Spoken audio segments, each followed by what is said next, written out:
Hello and welcome back aboard the night train for a bit of a different kind of video today. With the 80th anniversary of the Railway series in full swing, there's been a lot of celebration of the stories written. And, with the release of the TV show pilot for Thomas the Tank Engine, there's been a lot of talk about what the TV show did and didn't do in the end. Upon my latest reread of the entire Railway series, all 42 volumes, all of this celebration got me thinking about the translation of the stories from page to screen. The majority of Wilbur Awdry's Railway series stories were adapted for the TV show, but not all of them. Likewise, some of Christopher Awdry's Railway series stories were adapted, but not most of them. From Series 3 onwards, original stories began to appear in the TV show that weren't based on the Railway series, and by Series 5 none were being used anymore at all. Everything was original. But, with a wealth of stories still to pull from the Railway series, I pondered what stories I felt the classic model series of Thomas should have adapted, but didn't. I decided to put together a top 10 list, going from those I think could have been adapted but weren't essential, to those that were complete missed opportunities. For this, I decided to envision the stories in the series 1-5 format produced from 1984 to 1998, and thought about how the stories might have or could have worked in the TV show canon that had been established. This meant I had to rule out any adaptations from the last two Railway series books, Thomas and Victoria and Thomas and His Friends, as they were released in 2007 and 2011 respectively, too late to be put into the classic series. But this meant I could pull deep cuts from the Thomas annuals written from 1985 to 1994, which did feature new stories by Christopher Awdry, including ones focusing on characters that hadn't yet debuted in the TV show, making them honorary Railway series stories. So, here is a ranked list of the stories I think should have made it into the classic series of Thomas, but never did, and how I think they would have worked. At number 10, we have Toby Takes the Road. This is the final story from Christopher's book Toby Trucks and Trouble. Terence shows off his skills in railway shunting and brags about how he can go anywhere and do anything. One cold day, Toby derails on his way to the quarry and carves up the road crossing. Thankfully, he manages to back onto his rails and uses his war mash to continue safely. Nevertheless, the Fat Controller finds out and says Toby should stick to the railway. Terence was never utilised much in the TV show, especially compared to Bertie, so this would have been a nice return to the friendly rivalry Terence had with the Farquhar engines. It's an amusing slice of branch line life, and seeing Terence's model pulling and shunting railway wagons in the yard would have been a neat use of him. The annual story, Hose Pipes and Shunters, expands on Terence's shunting stint a bit more, and could have been folded into the theoretical episode to show more of Terence's shunting and provide additional dialogue, as the Railway series story sort of glosses over this to get to Toby's road accident. It's definitely not a critical omission from the TV show's canon, but this could have slotted in neatly after Special Attraction, or in Series 5 after any of Percy's numerous accidents. Percy is such an easy character to write out of the way. Poor little fella. At number 9, we have Crossed Lines.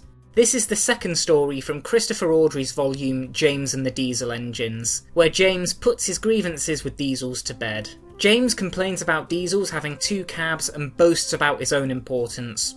Pretty standard stuff for James. The other engines try to avoid him due to his demeanour, understandably. One misty day, James has to shunt the well wagons for a train, but confusion with the signalmen and points causes the wagons to straddle two lines and takes down an important signal. The embarrassment cools James's temper and gives the others some peace. Like the last one, this isn't an essential adaptation, but would have tied nicely into Series 4 after the Class 40's rude antics, negating the need to introduce old stuck-up in the story prior. The misty setting would have looked fantastic with the models. They could have even adapted this into Series 5 after Derek's introduction, where his mechanical issues caused problems. Alas, we never got to see James bring the main line to a halt, but you can imagine all of the models with their angry expressions when they find out he's done exactly that. Confusion and delay on a grand scale indeed. At number 8, we have Oliver Gets the Bird. This is another Christopher Awdry story, this time penned for the 1985 Thomas and Friends annual produced in conjunction with the TV show. A rewrite of this story did appear in a 1993 annual as well, but the original tale works better for a TV show adaptation in my opinion. Oliver is excited about the station master's father's parrot, called Cocky, which is said to talk. Duck, however, is not impressed and does not believe it. One day, Oliver waits for Rex's train and Oliver's driver hears a guard's whistle and leaves the station. When they reach the big station, the guard is cross that Oliver didn't wait for his whistle. Oliver and his crew, puzzled, are adamant that they did hear a guard's whistle, despite the guard claiming he was in his van stacking boxes. The fireman figures out that it was Cocky the parrot that made the guard's whistle. This has classic Little Western antics written all over it. It's a neat, railway-relevant use of an exotic animal playing on its smarts. I would have loved to hear Ringo or Michelangelo's impressions of a parrot impersonating a human. It would have rounded off the holy trinity of narrator animal impressions. Moo, said the cow. I'm off. Regarding the story, it's fun, interesting and light-hearted. Definitely not important to either series by any means, but it's definitely one that could have been a fan favourite if it had cropped up in that era of the TV show. For that, it gets a place on my list.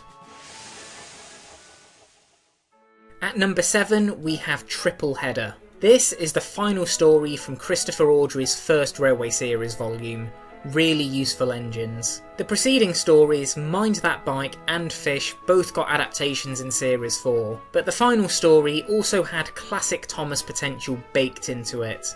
While Gordon and Henry are unavailable, Thomas, Percy and Duck are all loaded up to pull the express between them. They work together, but ultimately fail to perform as well as Gordon, who sees everything. I think this one would have been a good fit for Series 5, as that tank engine vs tender engine micro-conflict wasn't quite as prominent by that point in the show. Having all 3 tank engine models powering through the sets would have been a visual feast too. There's no other reason really to have it adapted other than that, and its pure enjoyment value. Seeing the engines try so hard only to falter one by one would have been great, although that sounds kind of morbid now I've read that out loud. Percy's model could have lost steam first, while the others bowed out sequentially. That would have been an impactful way to show this on screen, but alas, it never happened. At number 6, we have Whistle Troubles. This is another story from the 1985 annual, and one of the few narrow gauge stories to appear in them while Christopher Awdry wrote new stories. Sir Handel grumbles about passengers again, but Peter Sam reminds him that no passengers was why the Mid-Sodal Railway had to close in the first place. Sir Handel feels a bolt holding the top part of his cab come loose, and makes a plan to get out of work. He shakes his cab even looser as he rides along the line, but a really bad bump breaks the bolt. While covering a subsequent train, Sir Handel's cab rattles. His whistle chain gets caught, and when his cab rattles, his whistle blows. Everybody laughs and finds it hilarious, except for Sir Handel, who gets his well-earned embarrassing comeuppance. This is another story of Sir Handel's disruptive antics, but instead of the controllers doling punishment out to him, he brings it firmly upon himself and has to suffer the consequences. Sir Handel did have a close-up cab for Series 4, which would have made this story possible despite him not getting a large-scale model until well into the hit era. It would have helped shut him up and mellow his arrogance and temper, so could have been an important part of his character development in the show during Series 4. Heck, he could have even had this story in Series 5, even if they only used the small-scale Skarloey engine models to achieve it. But no, Sir Handel went MIA until Series 10 instead. This is our first instance of a potential missed opportunity, which is why it makes the list. In 5th place we have another narrow gauge story in Bucking Bronco. This is the first Wilbur Awdry story on the list, and is the second story from his book Very Old Engines, where Skarloey and Rheneas celebrate their centenary and reminisce about the origins of the Skarloey Railway. In Bucking Bronco, Skarloey finishes constructing the line before the Inspector and Rheneas arrive, but he was bouncy and excited due to not having his trailing axle or cab yet. Rheneas, once he arrives, warns Skarloey to be careful, but Skarloey doesn't listen or win over the coaches before taking their manager on a tour of the line. Trouble, inevitably, ensues, and Skarloey ends up throwing his manager from his open cab into a bush while on the journey, angering the directors. Skarloey's then demoted to the shed while Rheneas takes over, but the inspector is generally pleased and tells the directors to give Skarloey his cab and extra wheels. This would have been a fun one to see adapted. We saw Sir Handel and Peter Sam's early days on the Mid-Sodor Railway, so this could have been another fun Grandpuff style episode in Series 5, recounting Skarloey and Rheneas' first time on the railway. With the larger narrow gauge models available in Series 5, life would have been much easier for the film crew, and also maybe easier for the cabs to be removed from Skarloey and Rheneas. I imagine they could have had fun making the engines bounce and throwing figures into bushes, while also showing how far Skarloey and Rheneas have come in terms of character maturity. Whether or not Neil could have made a cameo, I'm not sure. I could see the model makers fashioning a rough, square body to run on Percy's chassis for the episode. With nothing at all adapted from very old engines, this story would be the obvious choice, and carry on the show's narrow gauge world building akin to the books.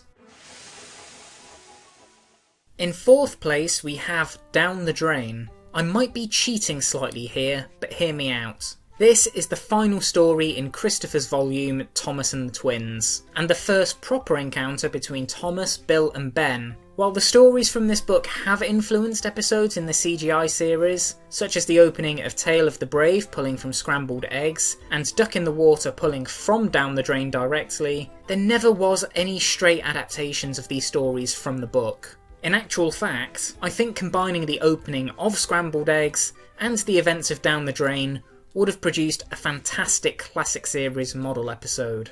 We take the start of Scrambled Eggs as the setup, much like Tale of the Brave did. The Fat Controller imposes a weight limit on one of the bridges on the Farquhar branch while it's under repair. Thomas exceeds it, so he is sent to the Brendan branch line until the work is done. Edward decides to cheer him up by taking him to meet Bill and Ben, but they only make him cross with their teasing. Thomas's short and proud temper meeting the jibing twins very much offers a classic humorous model episode setup. Then we proceed to Down the Drain. A dip in the land near the China Clay Works is often flooded with seawater during high tide, and one day when Ben is taking some trucks from Brendan, strong wind blows a wave into his cab, dousing his fire. Thomas comes and rescues him from the water. When Bill is able to return from the quarry a few days later, he and Ben graciously decide never to tease Thomas again, which is actually quite mature on their part. This leaves us with a nice, self-contained story with some character growth and fun water-based modelling events. But it never happened, and the twins and Thomas never directly interacted in the classic series outside of sharing the occasional set together. If they could pull off Percy's Promise and Toby in the Flood, why not this one as well? The fact it would fill this character interaction gap is why it ranks highest out of the Christopher Awdry stories we've encountered so far.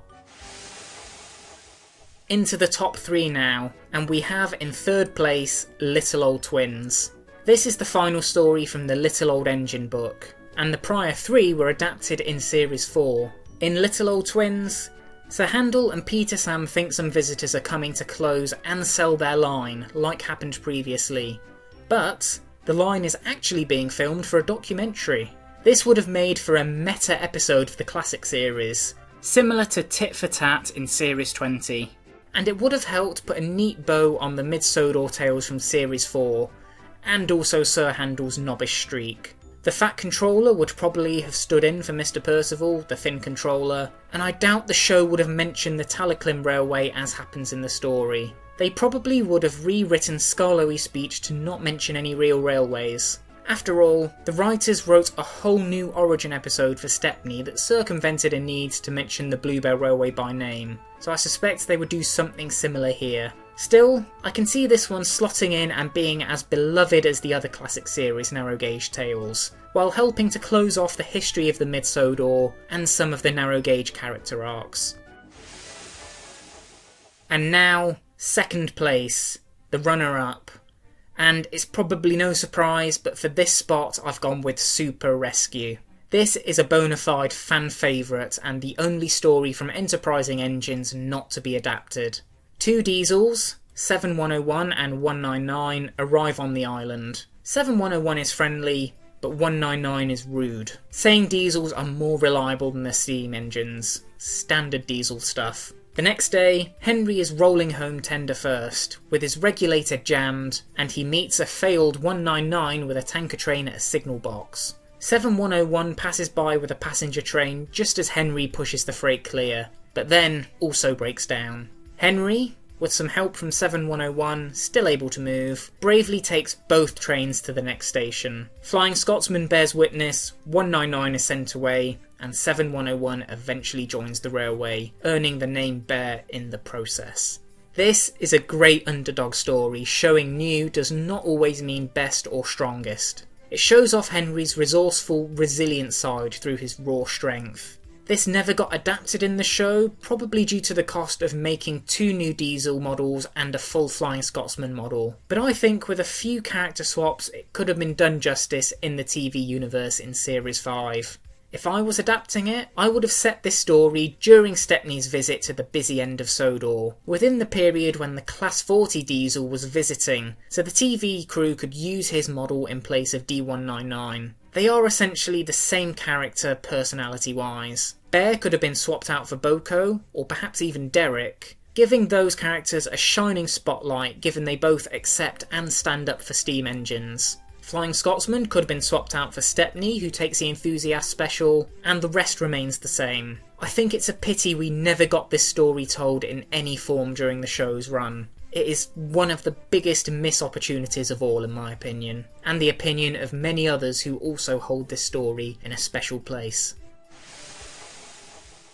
And before we get onto our number 1 spot, I thought I'd give a shout out to some honourable mentions that I considered but didn't make my final list. One of those is Stop Thief, from Christopher Awdry's first book Really Useful Engines. It's a neat little Thomas branchline story where Thomas catches fleeing burglars. It's another day in the life kind of Thomas story, but not one that's absence is mourned from the show. We also have Points of No Return, another annual story. James wishes he could have a branch line to himself until he is diverted from the main line into a bay platform. The lock on the points jams and he gets stuck on Edward's branch line for a few weeks. At first he enjoys it, but soon gets bored and changes his opinion. While this offers some interesting progression to James's worldviews, he doesn't really have that much of a character change that's worthy of note.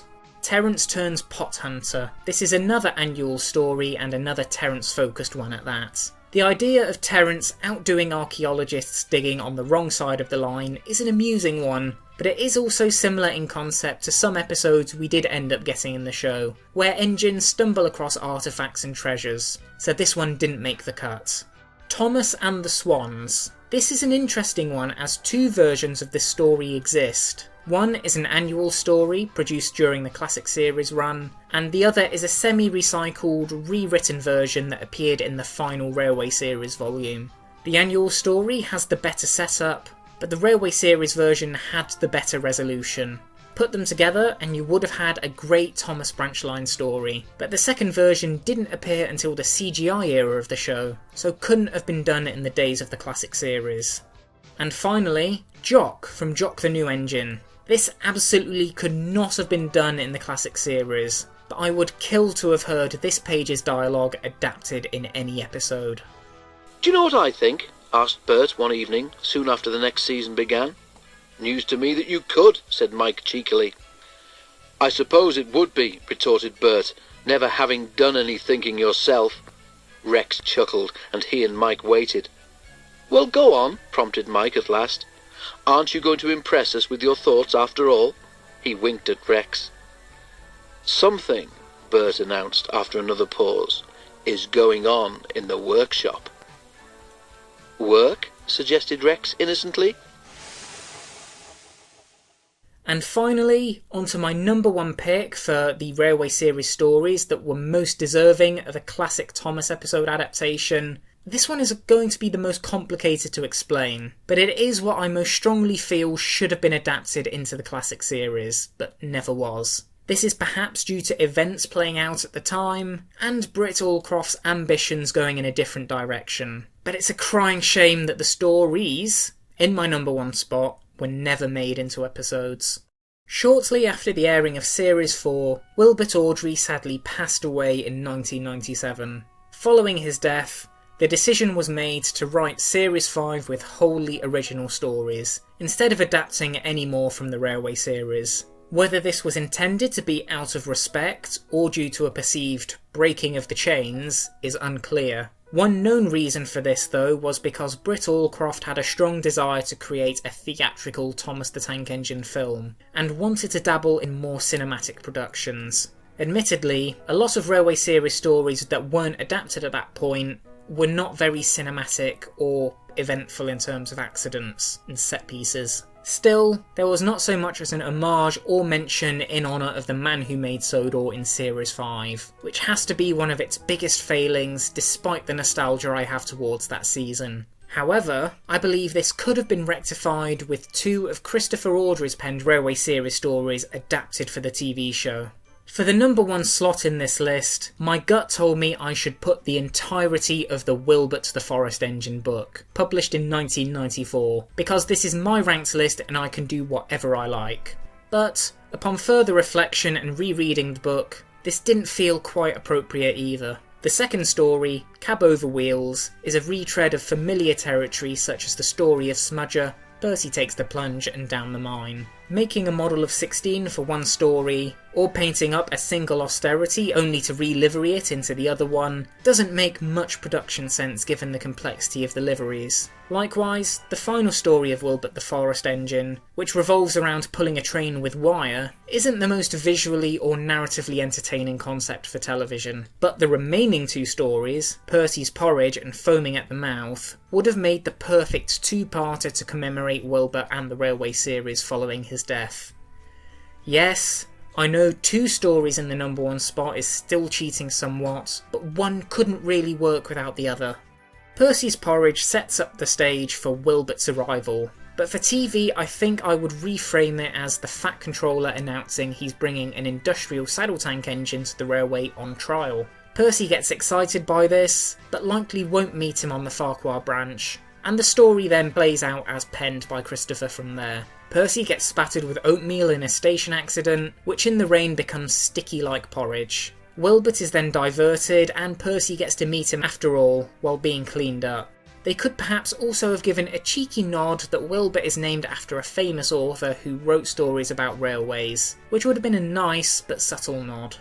Following this, Foaming at the Mouth could then pick up as the second half. Wilbert is the star, and the story plays out as written. Wilbert shows off his strength and works well, and is given the job of taking milk tankers to Knapford each morning. One day, he spends too much time talking to James and has to take on water at the dairy, but he stops at the wrong hosepipe and fills up with milk instead of water. I would, however, have changed the ending to fold Wilbert more permanently into the TV show. I would keep him around like they did with Stepney living on Sodor. I would have had the Fat Controller forgive Wilbert for his mistake and decide to purchase him outright. This gives Sodor the austerity engine that was promised but never delivered in Christopher's books. And it also includes Wilbert as a character available for original stories going forward.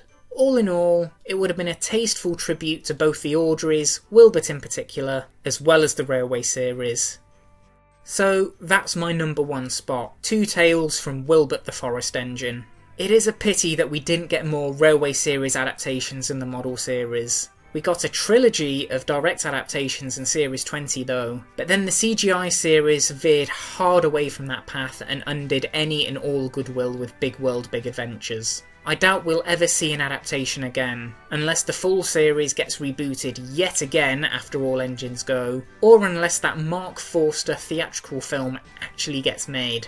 With dozens of Railway series stories still on the page, which do you think are the most deserving of adaptations? If you disagree with this list, let me know what order you'd put your picks in down in the comments. And do let me know if you'd like to see more discussion-focused videos like this in the future. Until next time, thanks again for watching, and I'll see you all in another video very soon. Take care.